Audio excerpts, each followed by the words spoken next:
dan pengantin Al-Quran, dia baca 3 surat dalam satu kesempatan, maka dipanggil dia pada kerajaan langit dan bumi sebagai orang yang menempati surga Firdaus nanti.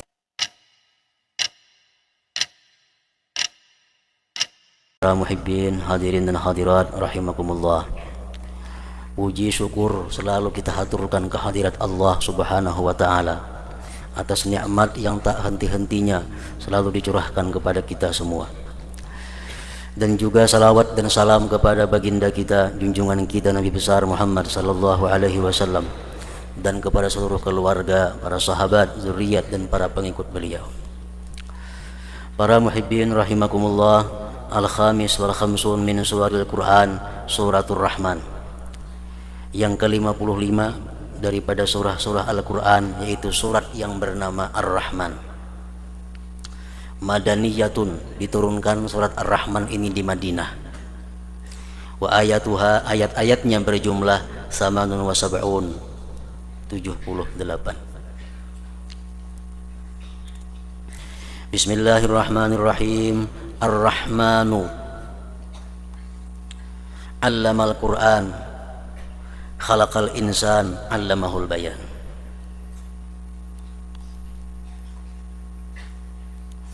Ar-Rahman, dialah Tuhan yang maha pengasih lagi penyayang. Allamal Quran, dialah Ar-Rahman yang mengajarkan kepada kita Al-Quran. Khalaqal insan, dan dialah Ar-Rahman yang telah menciptakan manusia. Menurut sebagian ulama tafsir, yang dimaksud dengan insan di sini adalah Nabi Adam alaihissalam. Allamahul bayan, dialah Ar-Rahman yang mengajarkan kepada insan, kepada Nabi Adam tadi akan keterangan. Nabi Adam diberi pelajaran oleh Allah Subhanahu wa ta'ala tentang nama segala sesuatu, sehingga apapun Nabi Adam tahu namanya. Dan disebutkan bahwa Nabi Adam itu diberi Allah pelajaran sehingga beliau mampu berbahasa dengan 700 macam bahasa. Allamahul bayan.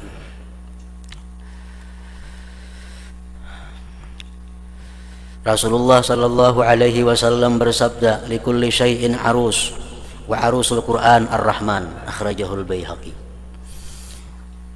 Kata Rasulullah, bagi tiap-tiap sesuatu itu ada pengantinnya. Dan pengantin Al-Quran adalah Ar-Rahman. Dalam hadis yang lain Rasulullah menyatakan, qari'ul hadid wa idza waqa'atil waqi'ah war-Rahman yud'a fi malakutis samawati wal ard sakinal firdaus, akhrajahul Baihaqi. Orang yang membaca surat Al-Hadid, surat idza waqa'atil waqi'ah, dan surat Ar-Rahman, dia baca 3 surat dalam satu kesempatan, maka dipanggil dia pada kerajaan langit dan bumi sebagai orang yang menempati surga Firdaus nantinya. Ini kelebihan atau fadilat surat Ar-Rahman yang disebut dengan surat pengantinnya Al-Quran. Al-Imamul Ghazali rahimahullah mengatakan, Ar-Rahman, kita mengartikan biasa Ar-Rahman itu dengan maha pengasih, maha penyayang, karena hanya itulah kata-kata yang kita mampu mengucapkannya. Padahal Ar-Rahman itu mempunyai makna yang sangat luas tentang bagaimana kasih sayang Allah Subhanahu wa ta'ala kepada hamba-hambanya. Imam Ghazali mengatakan, Ar-Rahman huwal atuf 'alal ibad bil ijad awalan wa bil hidayati ilal iman wa asbabis sa'adati tsaniyah wa bil is'adi fil akhirah tsalitsah wa bin nazar ila wajhil karim rabi'ah. Ar-Rahman itu, kata Imam Ghazali, adalah artinya Tuhan yang maha pengasih penyayang atas hamba-hambanya. Di mana kasih sayang Allah kepada kita? Pertama, dengan diciptakannya kita. Allah menciptakan hamba-hambanya ini dengan penuh kasih dan sayang. Yang kedua, dengan memberikan petunjuk iman dan sebab-sebab keberuntungan. Kita tahu dengan rukun Islam, tahu dengan rukun iman, tahu tentang segala macam sebab-sebab keberuntungan. Allah berikan petunjuk kepada kita dengan kasih sayangnya. Wabil is'ad fil akhirati tsalisa, dan dengan dijadikannya kita orang yang beruntung nanti di akhirat, itu yang ketiga. Yang keempat, dan dengan memandang kepada zatnya yang mulia di dalam surga nanti. Itulah Ar-Rahman, kasih sayang Allah. Manusia yang diciptakannya dari tiada kepada ada, kemudian diberinya hidayah beriman dan sebab-sebab kebahagiaan, keberuntungan, dijadikannya beruntung nanti di akhirat masuk surga dan memandang kepada zat Allah Subhanahu wa taala. Itulah semuanya Ar-Rahman.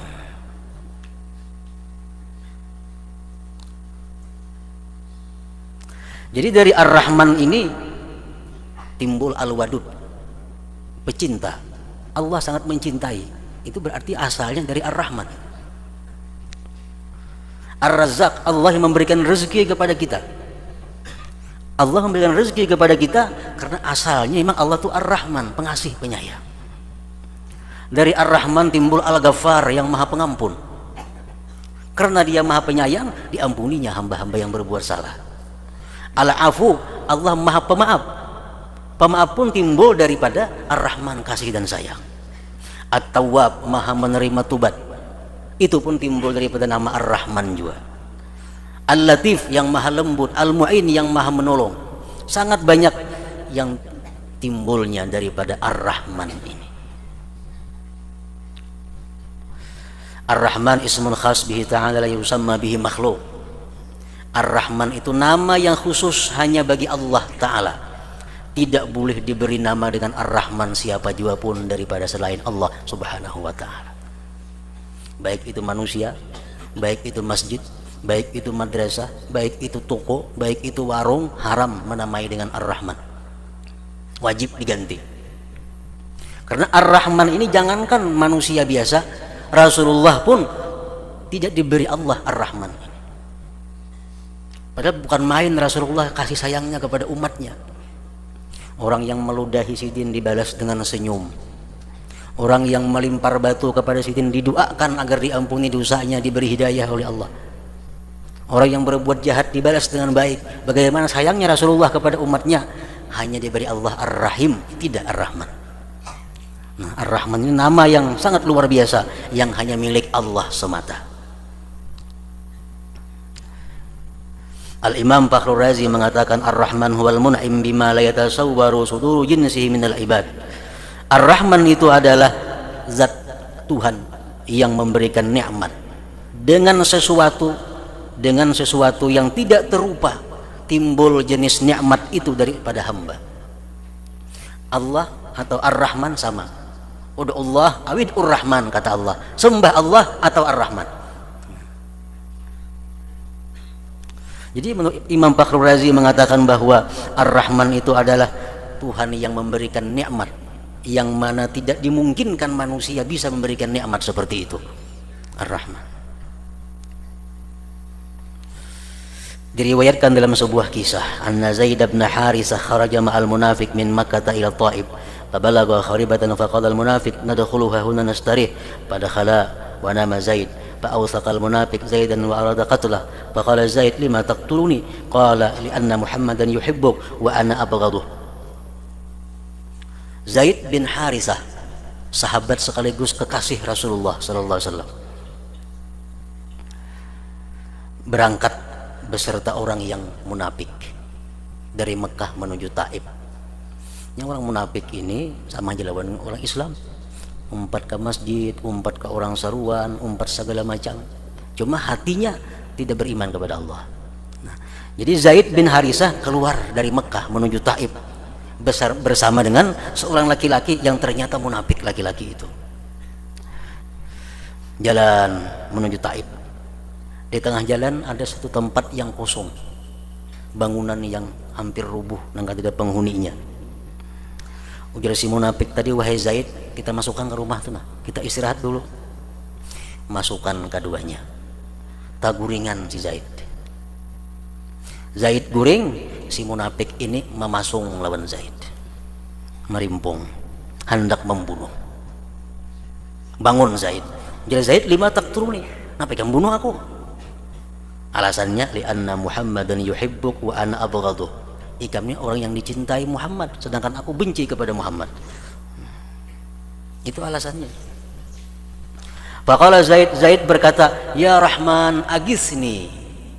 Nah, Zaid berdoa, ya Rahman agisni. Ya Rahman agisni. Hai Rahman, tolong aku. Fasami al munafiq sautan yaqulu waihak lima la taqtulhu. Si munafik ini ada mendengar suara, celaka engkau, jangan kau bunuh dia. Itu suaranya. Fa kharaja minal kharibah wa nadhara falam yara ahada. Keluar si munafik dari rumah tadi, lihati, kan ada orangnya. Bulik pulang untuk membunuh pulang. Ada pulang suara la taqtulhu, jangan kau bunuh. Kontrol pulang di luar, kan ada orangnya pulang. Para ja'at thalisah, nang ketiga kali ini ku bunuh Joni, nang awal lagi. Wa arada qatlah fasami asautan qariba, ada suara yang sangat dekat. La taqtulhu, jangan kamu bunuh. Fa kharaja, maka keluar si munafik tadi. Para aparisan melihat di luar rumah ada laki-laki menunggang kuda. Ma'ahu rumhun, serta laki-laki itu ada tumbak. Fadharabahul faris darbatan faqatalah, dipukulnya oleh yang berkuda tadi si munafik tadi, akhirnya munafik mati situ saya ini. Wadakhala al-kharibah, masuk nang berkuda tadi ke dalam rumah nang kosong itu. Wa halla bisaka Zaid, dia lepaskan pasungan Zaid tadi. Wa qala, berkata dia, ama ta'rifuni, engkau tahukah aku siapa wahai Zaid? Ana Jibril, aku adalah Jibril. Nah, ini bagian daripada Rahman. Siapapun saat itu kada akan bisa menolong Zaid daripada kematian. Bepasong sudah, pedangnya siap, manusia kada ada, nang dihubungi siapa kada ada. Cuma Zaid mengata, ya Rahman agisni. Sesuai dengan perkataan Al-Imam Fakhrul Razi tadi, bahwa Ar-Rahman itu adalah orang yang memberikan sesuatu, baik itu pertolongan yang kadang mungkin bisa dilaksanakan oleh seorang manusia. Dikisahkan lagi tentang Ar-Rahman ini. Nabi Isa alaihissalam lewat di satu pekuburan. Lewat. Ada salah satu kubur yang dipenuhi dengan malaikat azab. Disiksa orang dalam kubur itu. Nabi Isa terus jalan. Beberapa lama kemudian waktu, Nabi Isa bulik melalui pulang kubur tadi. Namun berganti penuh dengan malaikat rahmah. Para anehnya Nabi Isa di sini orang berpukulan dalam kubur. Bulikannya kenapa? Malaikat rahmat penuh mengelilingi kubur tersebut. Nah, mungkin beberapa tahun Nabi Isa kembali ke tempat itu. Nabi Isa ingin bertanya kepada Allah, sembahyang Nabi Isa, minta petunjuk, ada apa gerangan di balik ini kejadian. Allah memberikan wahyu kepada Nabi Isa, wahai Isa, itu orang yang dalam kubur itu orang yang sangat durjana, hampir tidak ada maksiat yang tidak dilakukannya, pol maksiatnya. Dalam kubur dia disiksa. Namun dia waktu meninggal dunia, dia mempunyai seorang istri yang sedang hamil. Begitu dia mati, istrinya melahirkan seorang anak. Anak ini dididik oleh istrinya, dididik sampai bisa mengucap Bismillahirrahmanirrahim. Aku malu wahai Isa menyiksa orang yang di dalam kubur, sedangkan anaknya di atas bumi mampu mengucap Bismillahirrahmanirrahim. Nah, ini bagian daripada Ar-Rahman, kasih sayangnya Allah subhanahu wa ta'ala. Nah, para muhibbin rahimakumullah, walhasil surat Ar-Rahman ini banyak menceritakan tentang nikmat-nikmat Allah, tentang kasih sayang Allah kepada manusia. Namun di akhirnya surat Ar-Rahman ini berbunyi kalimat Tabarakasmu rabbika dzil jalali wal ikram. Itu ujung daripada surat Ar-Rahman. Tabarakasmu rabbika dzil jalali wal ikram. Maha mulia, maha tinggi Tuhan engkau yang mempunyai kebesaran dan kemuliaan. Itu artinya kurang lebih macam itu. Tabarakasmu rabbik dzil jalal wal ikram. Maha tinggi Tuhan engkau yang punya kebesaran dan kemuliaan. Awal surat dimulai dengan Ar-Rahman, yang maha pengasih, maha penyayang. ditutup dengan yang maha mulia dan maha agung. Nah, itu mengisyaratkan kepada kita bahwa agar kita di dalam kehidupan ini tidak lepas daripada memandang dua nama Allah tersebut. Kalau kita pandang Ar-Rahman, kita akan banyak berharap kepada Allah Subhanahu wa taala. Kalau kita pandang bahwa Allah punya kebesaran, keagungan, kita akan timbul takut kepada Allah Subhanahu wa taala. Jadi itu isyaratun ilal jam'i bainar raja wal khauf, merupakan petunjuk agar kita menghimpunkan antara berharap kepada Allah dan takut kepadanya. Para muhibbin rahimakumullah. Qala Sayyidina Umar bin Khattab radhiyallahu anhu, "Law nudiya liyadkhulin nara kullun nas illa rajulan wahida la rajautu an akuna dzalikar rajul. Walau nudiya liyadkhulil jannata kullun nas illa rajulan wahida la khasyitu an akuna dzalikar rajul." Ujar Sayyidina Umar, andai kata dipanggil, diumumkan seluruh manusia masuk neraka kecuali satu yang ke surga, aku berharap, kata Sayyidina Umar, yang satu ke surga itu adalah aku. Itu harapan yang luar biasa. Seluruh manusia andai kata disuruh, diperintah masuk neraka kecuali satu yang ke surga, aku berharap, kata Sayyidina Umar, yang ke surga itu adalah aku. Nah, ini harapan yang luar biasa.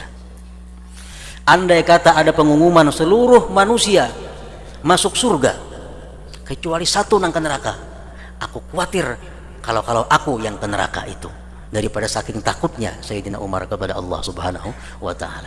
Nah, inilah maksudnya keseimbangan antara takut dan harap dan takut kepada Allah Subhanahu wa taala. Para muhibbin rahimakumullah, bagaimana kita tidak mengharap rahmat Allah? Bagaimana kita tidak mengharap rahmat Allah sedangkan Allah berfirman dalam hadis qudsi, "Ya bena Adam, innaka ma da'autani wa rajautani ghafartu lak ala ma kana minka wala ubali.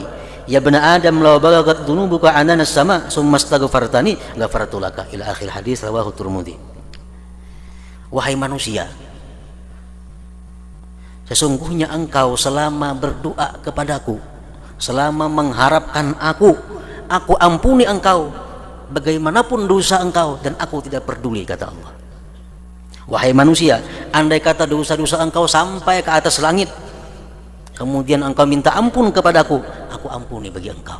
Nah, ini merupakan bibit untuk mengharapkan rahmat Allah Subhanahu wa taala.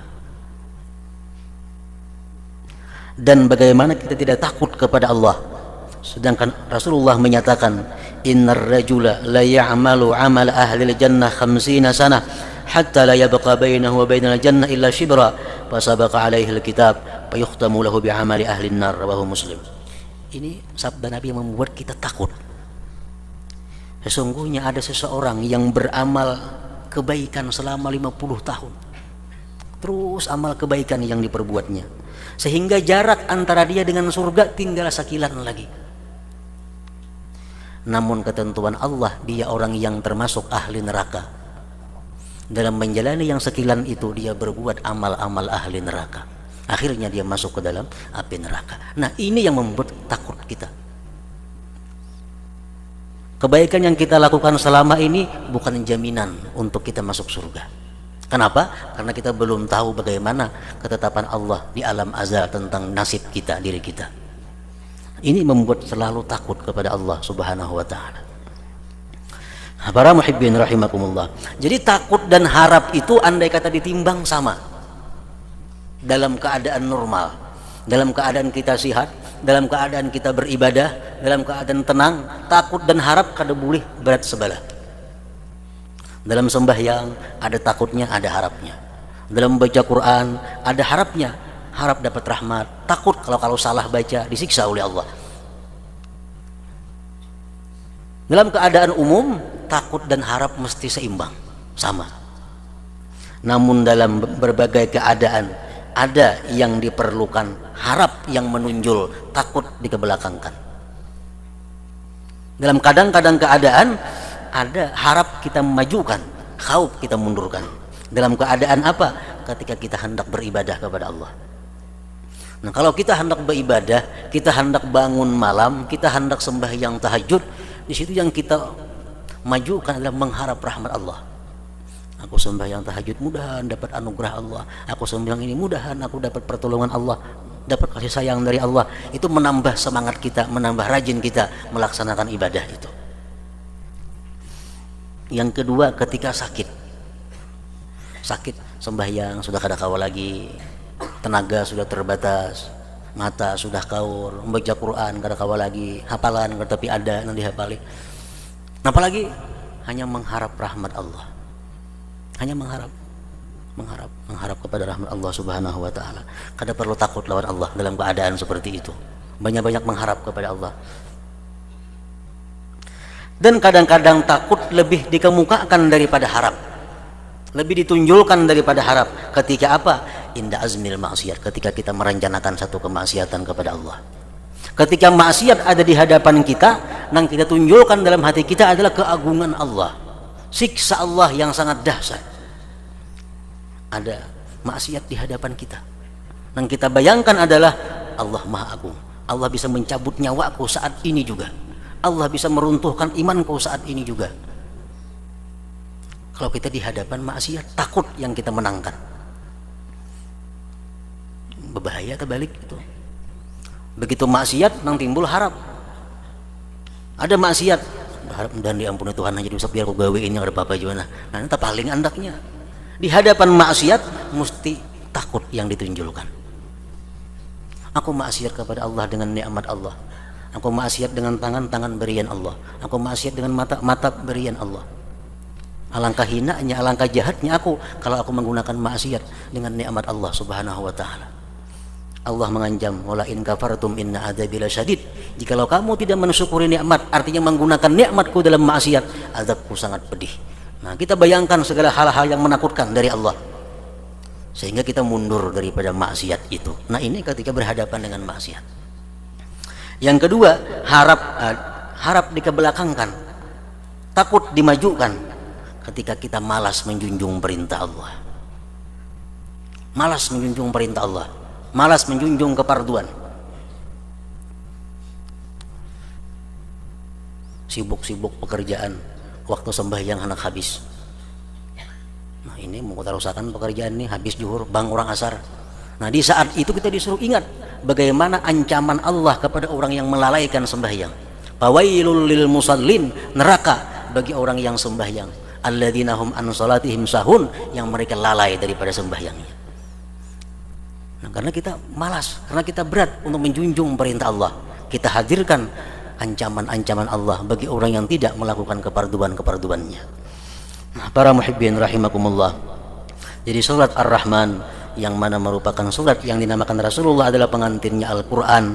Surat ini sangat banyak mengandung berbagai macam arahan, berbagai macam petunjuk dari Allah Subhanahu wa taala, yang intinya adalah agar kita selalu bisa menyatukan dalam diri kita antara takut dan mengharap Allah Subhanahu wa taala. Dengan takut dan harap yang seimbang, kita akan menjadi orang yang beruntung di dunia dan akhirat. Amin ya rabbal alamin. La hadratin Nabi sallallahu alaihi wasallam. Al-Fatihah.